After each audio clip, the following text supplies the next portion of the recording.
Nós estamos numa série de mensagens e hoje é a penúltima. Como eu prometi, seriam 4 mensagens. Série de mensagens, encontros com Jesus. E a mensagem de hoje é o encontro de Jesus com o cego de nascença. Essa é a mensagem de hoje. É através desse texto que Deus vai falar aos nossos corações em nome de Jesus. Quem quer ouvir a voz de Deus aí, abra o seu coração, que Ele vai falar poderosamente a você através da mensagem de hoje. João capítulo 9, versículos de 1 ao versículo 12. João 9, de 1 a 12. E passando Jesus, viu um homem cego de nascença. E os seus discípulos lhe perguntaram, dizendo: Rabi, quem pecou, este ou seus pais, para que nascesse cego? Jesus respondeu: nem ele pecou, nem seus pais, mas foi assim para que se manifestem neles as obras de Deus. Convém que eu faça as obras daquele que me enviou, enquanto é dia.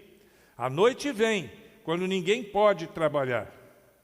Enquanto estou no mundo, sou a luz do mundo.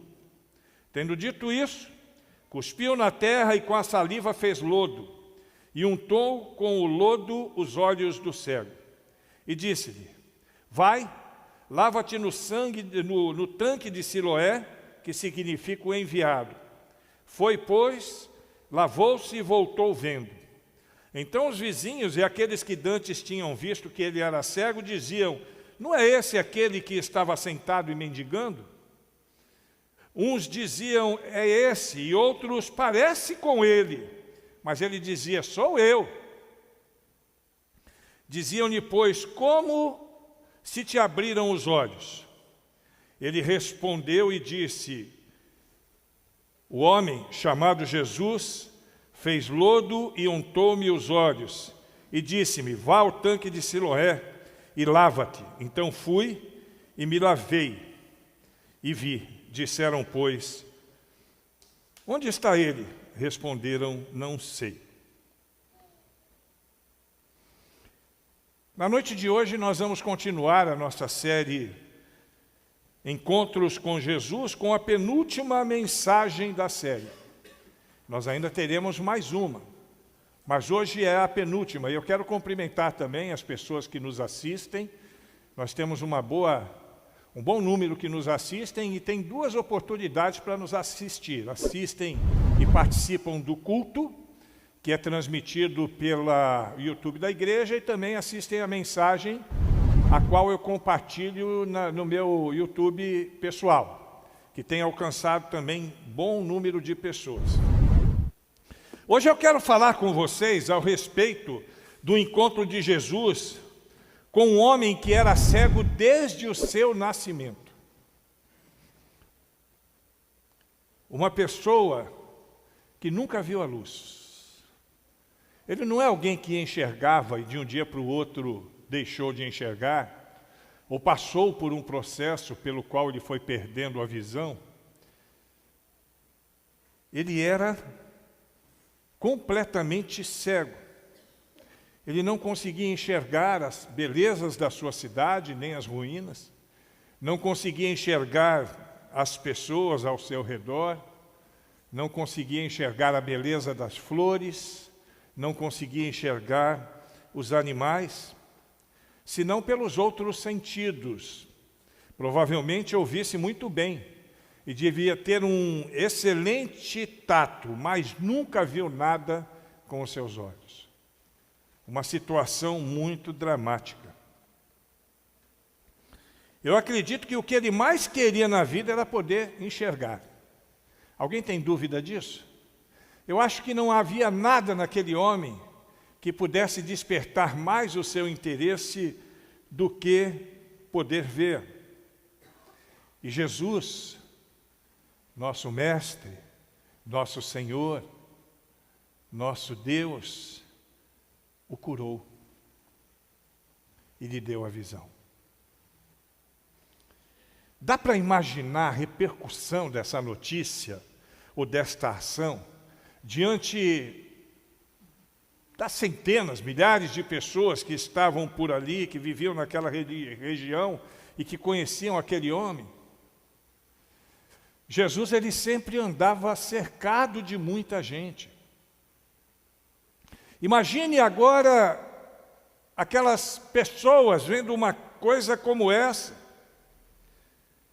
Não era comum e nem se esperava que um homem que fora cego desde o seu nascimento pudesse ser curado. Quem sabe até se ele tivesse tido um problema de visão no decorrer da vida, mas já conhecesse as cores do mundo. Quem sabe alguém que teve um acidente e perdeu a sua visão, tudo bem. Mas alguém que nunca enxergou absolutamente nada. Como acreditar em algo dessa natureza? E para piorar, aquele ambiente extremamente religioso, a lei daquele povo era contra essa cura, porque ela foi feita num sábado. Olha que situação dramática, que situação difícil. Imagine o alvoroço que não foi entre todas aquelas pessoas. Imagine o alvoroço que não foi em toda aquela cidade, em toda aquela comunidade. Esse encontro de Jesus com o cego de nascença, ele pode ser considerado, encarado, ao meu ver, eu não sei o que você pensa sobre isso, como um dos mais espetaculares milagres que a Bíblia nos dá notícia.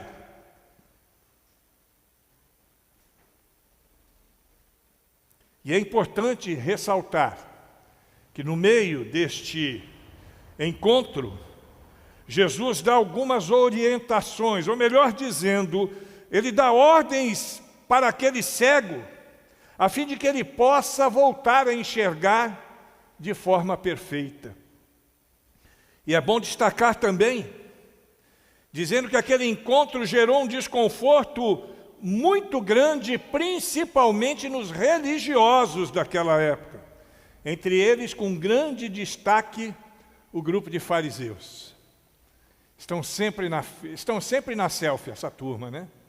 Esses dias eu estava passando por aqui, e tinha uma pessoa tomando cerveja ali no bar do Gordo, eu entrei, pedi uma água, eu sempre faço isso, né? Me dá uma água, aí o Gordo já fala, já sei, com gás, limão e gelo. Eu falei, isso aí. E aí fiquei ali perto dele, conversando com ele, conversando com o rapaz. Aí eu falei, deixa eu tirar uma foto com vocês. Aí tirei. E o rapaz perguntou para mim assim, pastor, você não tem medo não de alguém te ver aqui no boteco com a gente e pensar mal a respeito de você? Eu falei, não tenho não, sabe por quê? Porque se Jesus estivesse aqui em carne e osso, provavelmente ele estaria fazendo a mesma coisa. Eu não sei se a água dele ia ser com gás ou sem gás, mas ele poderia estar fazendo a mesma coisa. E isso contraria. Tem muito religioso que não acha isso legal, que não acha isso bacana. Isso vai contrariar muito, vai trazer muito desconforto, assim como naquela época os religiosos se sentiam desconfortáveis com Jesus, ao ponto de quererem, de desejarem matá-lo. E a coisa foi tão intensa, que os vizinhos chegaram até a ficar desconfiados se o homem que agora enxergava era o mesmo com que eles conheciam desde criança. Os vizinhos ficaram desconfiados, mas será que é ele? Sei não, eu acho que é. Eles chegaram a ficar desconfiados porque eles conheciam desde criança e eles sabiam da patologia daquela pessoa. Que milagre, irmãos! Que coisa maravilhosa, difícil de acreditar, muito difícil. Esse é daquele tipo de milagre, e tem uma categoria de milagres que eu gosto de chamar assim, os milagres de Tomé, que é o só ver para crer, né? Só vendo para poder acreditar no negócio desse. E graças a Deus, aquilo aconteceu diante daquele povo que viu e que conseguiu, a partir daí, presenciar um grande milagre da parte de Deus. Alguém aqui tem dúvida que aquele encontro de Jesus marcou a vida não somente daquele cego, que nós nem sabemos o nome, mais um personagem da Bíblia que nós não sabemos o nome, mas de todas as pessoas que presenciaram aquele milagre? Alguém tem dúvida disso? Não tem como. Sem dúvida, ninguém duvidaria. Mas eu quero dizer para você que de tudo que Jesus fez e tudo que Ele faz, tem sempre alguma coisa nas entrelinhas. Nós precisamos enxergar além do texto. Sempre que Jesus ele traz alguma verdade, alguma questão para nós, existem algumas questões que estão nas entrelinhas. Ele sempre tem um motivo especial. Sempre há um motivo especial. Todas as vezes isso acontece.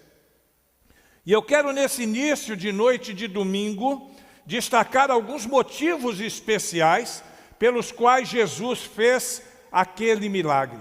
Eu quero destacar isso aqui nessa noite. O próprio Jesus diz aos seus discípulos o motivo real daquela cura.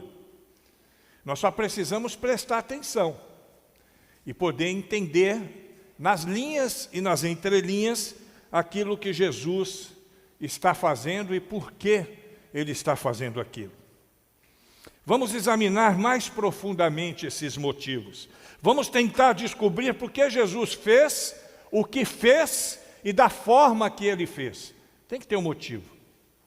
Tem que ter um motivo. Foi um milagre diferenciado. Aquele negócio do lodo foi uma coisa diferenciada. E mesmo isso precisa ter algum sentido, precisa fazer sentido para nós, e nós queremos descobrir o que é. Em nenhum momento do seu ministério, Jesus teve qualquer atitude sem pensar. E não seria diferente naquela situação. Tudo milimetricamente planejado. Deus sempre no controle. Jesus tinha motivos reais para poder realizar aquele milagre. Como sei que nesta noite Jesus também tem motivos reais e verdadeiros para estar nos falando, a nós que aqui estamos reunidos, àqueles nossos queridos irmãos e amigos que estão nos assistindo e nos ouvindo também. Então vamos ao texto para descobrir por que Jesus praticou aquele milagre. Vamos lá? Em primeiro lugar, percebe-se que Jesus realizou aquele milagre para demonstrar a sua divindade, preste atenção, e o poder de Deus. Jesus, Ele operou aquele milagre para demonstrar a sua divindade e também o poder de Deus. Versículos 4 a 7. Precisamos trabalhar enquanto é dia, para fazer as obras daquele que me enviou, pois está chegando a noite, quando ninguém pode trabalhar. Enquanto estou no mundo, eu sou a luz do mundo. Depois de dizer isso, Jesus cuspiu no chão, fez um pouco de lama, de lodo com a saliva, passou a lama ou o lodo nos olhos do cego e disse: vá lavar o rosto no tanque de Siloé. Este nome quer dizer aquele que foi enviado. O cego foi, lavou o rosto e voltou vendo. Diga para mim, diga comigo, o cego voltou vendo.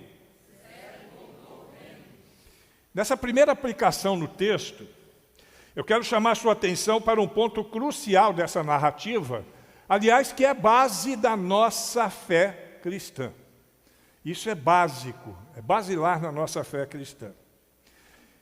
Ele poderia ali ter simplesmente declarado a cura imediata no cego de nascença, quando fez em outras situações. Podia ou não podia? Ser curado, está resolvido. Vamos para outra. Certamente isso resolveria a questão. Mas aquela cegueira, aliás, a cegueira, ela estava relacionada com algumas verdades mais profundas, e Jesus então gostaria e fez com que aquele momento fosse um momento didático, um momento de ensino para a sua turma. Jesus queria não somente curar a cegueira física daquele homem, mas também desejava abrir os olhos espirituais, tanto dos cegos, quanto de todos aqueles que estavam ali, como também de todos nós que estamos aqui nesse dia, e todos aqueles que nos acompanham. O lodo, a lama, que foi feita com saliva, ela tinha uma representação espiritual muito importante. Era a representação da cegueira espiritual, que precisava ser lavada das vistas do cego e também da vista do povo. Ali havia uma parábola, uma analogia, como Jesus sempre falava através de parábolas, de analogia, de símbolos. O homem cego de nascença, ao comando de Jesus, parte para lavar o lodo, depois de receber o lodo nos seus olhos, no tanque de Siloé, a fim de quê? De conquistar definitivamente a cura física. Perceba agora, com atenção, Jesus, com este feito, estava afirmando que ele seria curado não somente fisicamente, mas também espiritualmente. Era isso que Jesus estava fazendo. Ele estava demonstrando de forma clara que a partir daquele dia, aquele cego também teria um rumo a seguir. Ele teria agora, ele não apenas enxergaria, como teria uma rota, um caminho por onde ele iria caminhar. A visão não fez apenas com que ele enxergasse a vida e todo o mundo físico. Sua visão se abriu de tal forma, preste atenção, que diferente dos seus pais, ele não temeu ao ser interrogado pelos fariseus. Isso a gente vai ver lá adiante, no versículo 25 do capítulo 9. Ele disse: se é pecador, não sei. Uma coisa eu sei, é que havendo sido eu cego, agora vejo. Quando interrogado a respeito de Jesus. É preciso, irmãos, preste atenção nisso que eu vou te falar agora. Além de ver, nós precisamos enxergar o sentido espiritual dos fatos. Algo que os olhos humanos não conseguem ver. Nós não vamos conseguir enxergar com esses olhos que nós temos. Nós devemos sempre pedir a Deus que remova o lodo que nos impede de ver o seu propósito na nossa vida. Amém? Está entendendo isso, irmão? Jesus veio para que possamos enxergar as coisas com clareza. É isso que Ele deseja. Ele veio para nos libertar de um cativeiro espiritual. Jesus veio para dar luz aos cegos deste mundo, que vêm, mas que não enxergam, porque o mundo jaz no maligno. Muito cego espiritual. Mas muitos, infelizmente, permanecem perdidos, sem desejarem ter uma visão. Vivem em trevas. Muitos são cegos, embora os seus dois olhos funcionem muito bem, mas continuam sem enxergar as coisas de Deus. Deixa eu dar um conselho para você que está nos assistindo. Se você ainda não tem uma relação mais forte com Jesus, eu quero te dar um conselho agora. Deixa Jesus te dar visão espiritual. Deixa Jesus te dar uma visão espiritual. Tudo bom? Jesus quer fazer isso. Ele deseja fazer isso na nossa vida. Amém? Em segundo lugar, Jesus realizou aquele milagre. Não somente para demonstrar o poder de Deus, mas também para manifestar o poder de Deus. Uma coisa é demonstrar, outra coisa é manifestar, se tornar manifesta. Versículo 3, Jesus respondeu: ele é cego, sim, mas não por causa dos pecados dele, nem por causa dos pecados dos pais dele. É cego para que o poder de Deus se mostre nele. Preste atenção nisso. O poder de Deus se mostre nele. Se existe uma coisa que Jesus deseja, é que o poder de Deus alcance e cure todas as nossas enfermidades. Cure os nossos corações. Transforme as nossas vidas. Sejam curas no campo espiritual, no campo emocional ou no campo físico. Só que para tanto, nós precisamos permitir que algumas coisas aconteçam na nossa vida. Senão não seremos curados.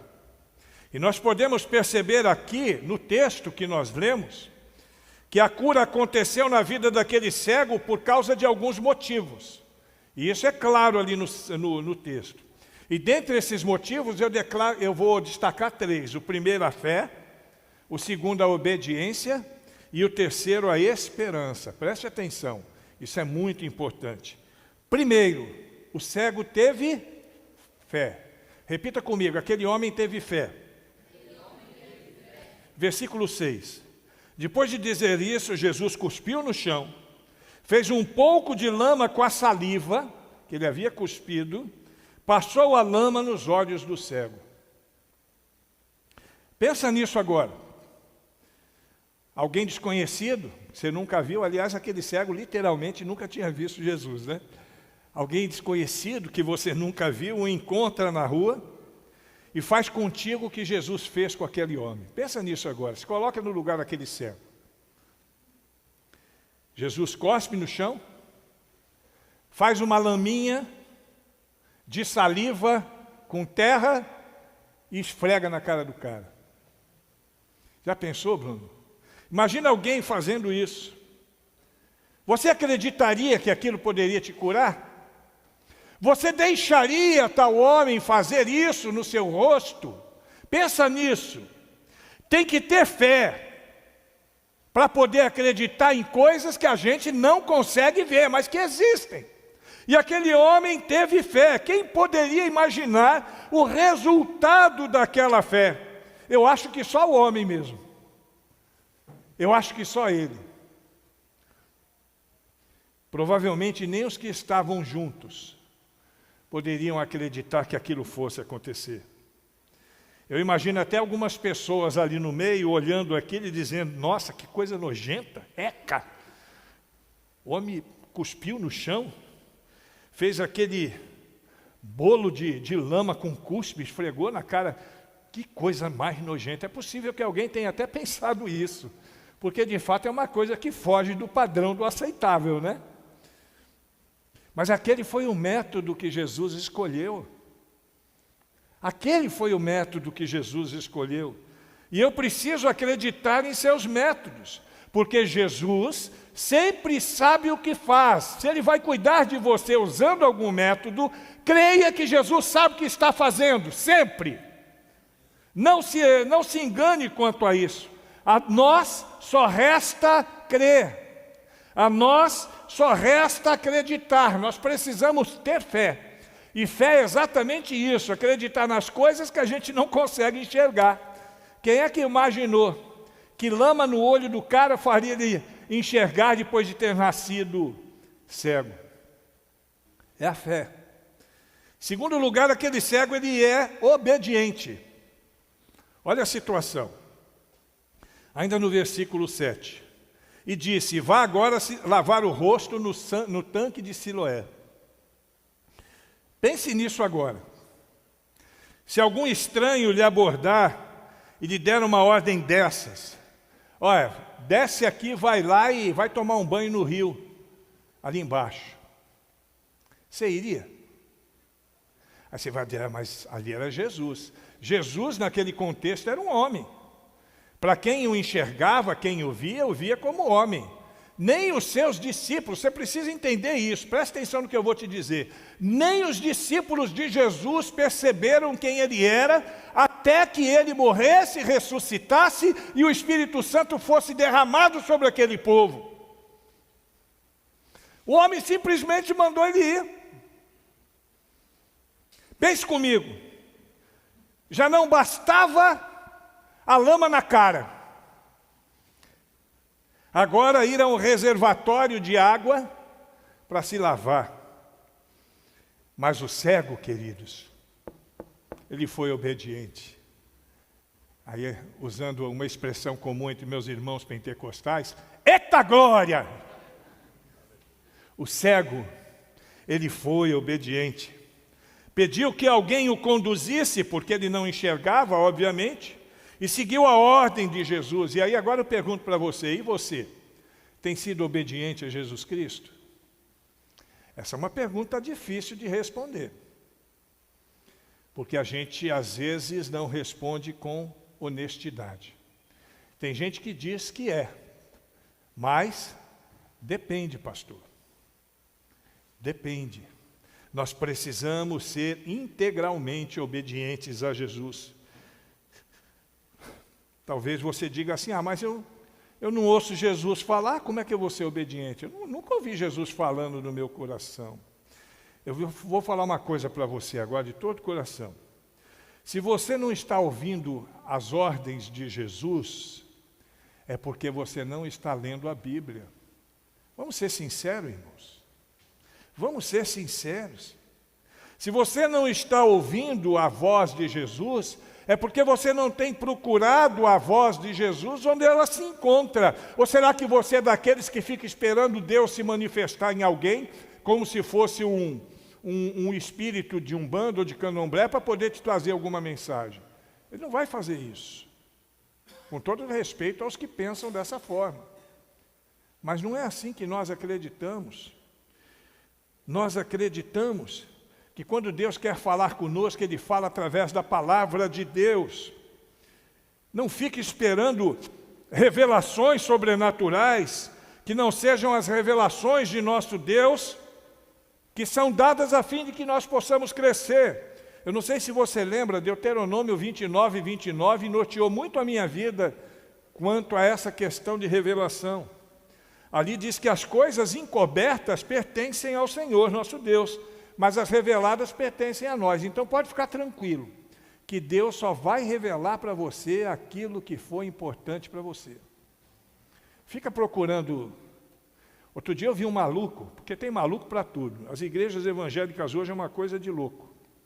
Eu vi um maluco, ele revelou que na igreja dele alguém ia ganhar na cena. Não sei se vocês viram isso. Deus está me revelando que alguém vai ganhar na cena. E seja rápido para poder anotar os números. Aí ele falou os números lá. E não vou repetir. Ô irmão, fala sério. Fala sério, irmão. E o pior não é isso. Pior que um monte de irmão, glória a Deus, aleluia. Eu fico com pena. Mas eu não posso fazer nada. Cada um se alimenta daquilo que quer. Amém? Quer se alimentar da palavra, se alimente da palavra. Quer se alimentar de outras coisas, se alimente de outras coisas. Cada um faz o que quer. Obedeça a Deus. Ouça a voz de Deus, obedeça a Ele. Você só tem a ganhar com isso. E o cego ainda em terceiro lugar, ele teve, além de fé e de obediência, ele teve esperança. Versículo 7 agora, ali no finzinho. E o cego foi, lavou o rosto e voltou? O cego voltou? Será que você teria esperança forte como aquele homem teve, para obter o resultado que ele sonhou a vida toda? Eu acho que desde criança, que aquele homem mais queria era ver. Já pensou? Ele até ouvia um passarinho cantando, mas ele nunca via um passarinho. Ele até ouvia o ruído do vento nas árvores, o ruído das águas correndo, mas ele nunca viu isso. Mas ele nunca perdeu a esperança, glória a Deus.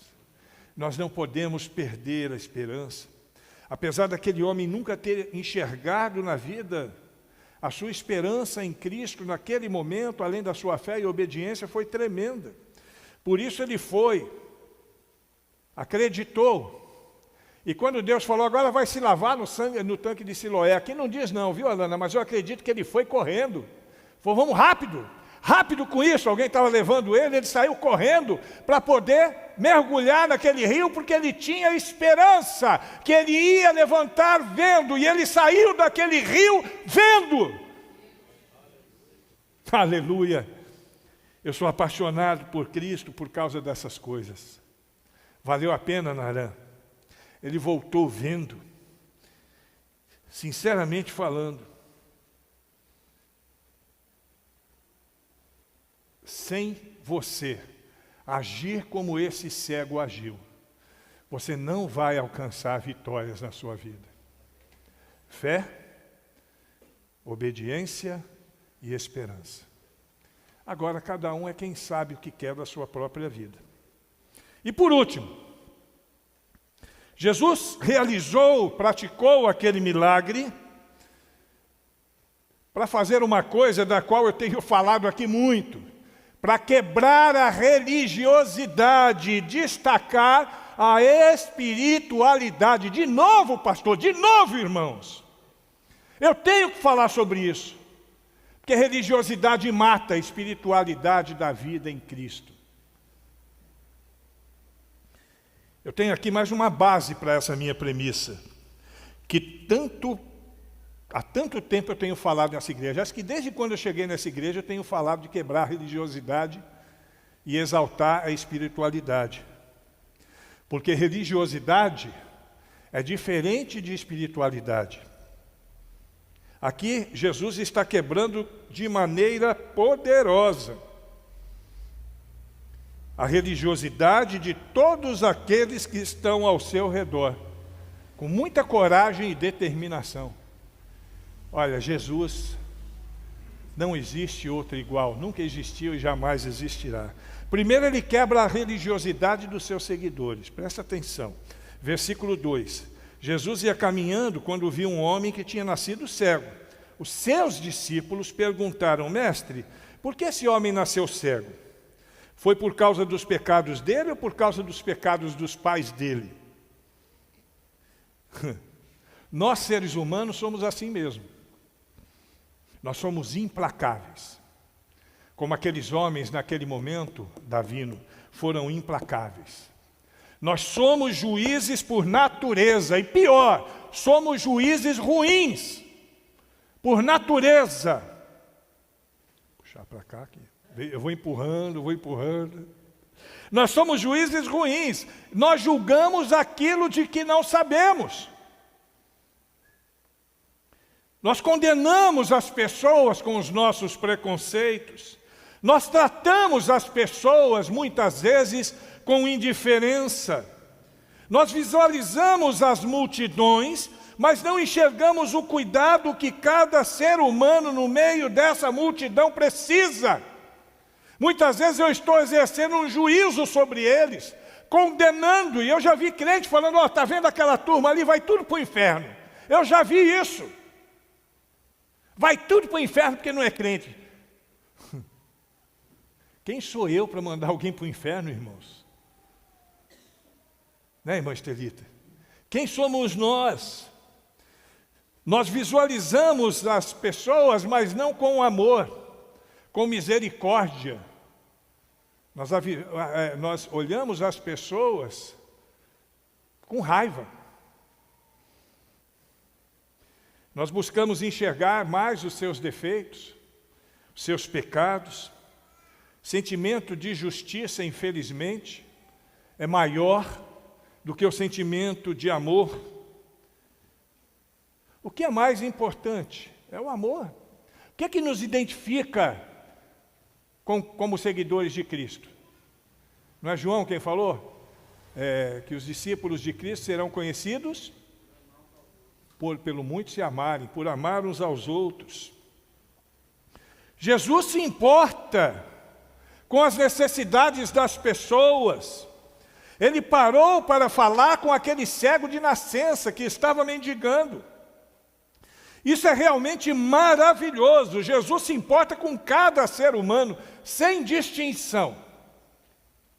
Sem distinção. O texto não diz que Jesus deu cesta básica para ele, deu esmola para ele, mas deu para ele a condição dele poder sair daquela situação de miséria de uma vez por todas. Porque eu vou dizer um negócio para vocês: a pior miséria é a miséria espiritual. Essa é a pior. Jesus, naquele momento, quebra o religiosismo que poderia levar aqueles homens, os seus seguidores, a pensar num castigo ou numa maldição. Ao contrário do que se esperava, Jesus aproveita para dizer aos seus seguidores que na realidade humana daquela geração havia uma cegueira muito mais profunda do que aquela em que se deixa de ter uma visão física. É isso que Jesus está ensinando para eles. Dessa maneira, Jesus quebra a religiosidade daqueles seguidores que até então aprenderam a questão da maldição hereditária, lá do Velho Testamento, né? Então, os pais, os filhos, um vai pagar o preço do outro e por aí vai. Eu não vou nem entrar nesses detalhes, porque isso não acrescenta em nada para nós. Isso tudo foi cravado na cruz ali, ó, com Cristo. A lei de Cristo é o amor. E isso nos ensina uma coisa muito importante. Olha aqui para mim, presta atenção nisso que eu vou te falar agora. Ensina-me que antes de eu condenar alguém, eu devo estender as minhas mãos para ajudá-lo e entender os reais motivos do seu sofrimento. Preste atenção nisso. O encontro de Jesus com o cego serviu para ensinar os discípulos a respeito da sua falsa religiosidade. Mas o encontro de Jesus com o cego quebrou a religiosidade também daqueles que eram religiosos na essência, os fariseus.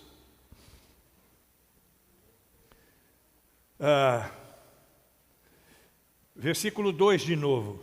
Foi por causa dos pecados dele ou por causa dos pecados do pai dele, dos pais dele? Aí eu te pergunto, isso era cultura ou religiosidade?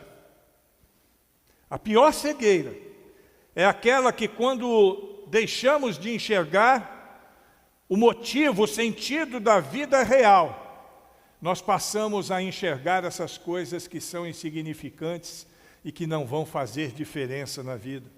A reação dos fariseus à cura daquele pobre homem cego de nascença foi um absurdo. A reação daqueles religiosos, eles preferiam ver o homem cego a uma cura acontecer no sábado, rompendo com a sua ortodoxia. Nós podemos então perceber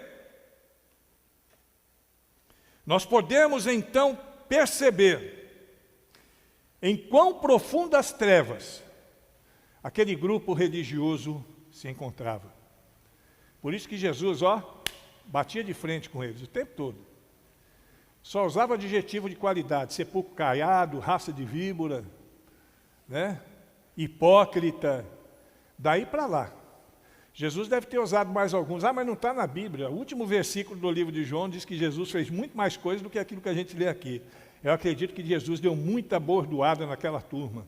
Porque eu vou dizer uma coisa para você: coisa difícil é religioso quebrar, romper com a sua religiosidade. Isso é difícil demais. Era naquela época e é aqui hoje também. Na realidade, aqueles religiosos viviam numa treva maior do que aquele cego que nunca viu a luz do dia. Bem maior. Sem levar em conta o sentido real da vida, os fariseus se prenderam a legalismos e rituais pesados, e o pior, diga-se de passagem, que nem eles mesmos podiam carregar esses rituais, tamanho era o seu peso. Eles deixaram esfriar o amor no coração, se é que em algum tempo tiveram isso, e se esqueceram do principal da lei, que era o perdão e a misericórdia. E isso não é coisa do Novo Testamento, não, vem desde lá de trás, perdão e misericórdia. Essa é a base da ortodoxia judaica, daqueles grupos religiosos, e eles se perderam nisso. Do principal mandamento de Cristo. Qual é o principal mandamento de Cristo? É o amor. Da principal orientação que, por um ex-fariseu chamado Paulo, ele iria escrever depois em uma das suas epístolas, direcionada à igreja em Corinto. E ali ele diz assim, de uma forma subjetiva, mais clara, que o mais importante é o amor. Tem nada mais importante do que isso. Olha o que eles disseram, versículo 16. Alguns dos fariseus diziam, 16, esse homem não é Deus, pois não guarda o sábado. Olha que cabra pilantra, sem vergonha, safado. Ele não guarda o sábado. Diziam outros, como pode um homem pecador fazer tais sinais? E havia dissensão entre eles. Absurdo, irmãos. Absurdo. Diante de um milagre daquela dimensão, ao invés de glorificarem a Deus, aqueles hipócritas, aqueles fariseus cegos e desprovidos de qualquer coisa de Deus no coração, estavam preocupados com o religiosismo da sua instituição. Tem um monte de igreja assim ainda hoje. Um monte. Que a religiosidade fala mais alto, a ortodoxia fala mais alto, o tradicionalismo fala mais alto, os dogmas falam mais alto. Eu não tenho nada contra quem quer guardar o sábado, quem tem outra prática na sua igreja, que tenha. Mas não se esqueça, em nome de Jesus Cristo, você que está nos ouvindo aí, o mais importante é o amor. Jesus quebrou e quebraria qualquer paradigma por causa das pessoas. Porque uma das coisas que nós aprendemos aqui com muita clareza é que o grande mestre, ele busca ensinar aos fariseus que a vida, o homem, suas dores, seus sofrimentos são mais importantes do que dogmas, do que doutrinas, do que tradições humanas. É a última lição que fica para nós aqui. Quem vê, quem ouvir, entenda. Jesus praticou aquele milagre e ainda pode praticar muitos outros milagres. Porque, olha aqui para mim, o Jesus que estava lá, está aqui agora no meio de nós, com o mesmo poder, investido do poder que lhe é cabido porque Ele é Deus, para poder fazer coisas que a nós parecem impossíveis. O meu Deus é o Deus do impossível, Jeová Jireh, o grande El Shaddai. Se abriu o mar vermelho e ao seu povo fez passar, e da rocha água limpa fez brotar.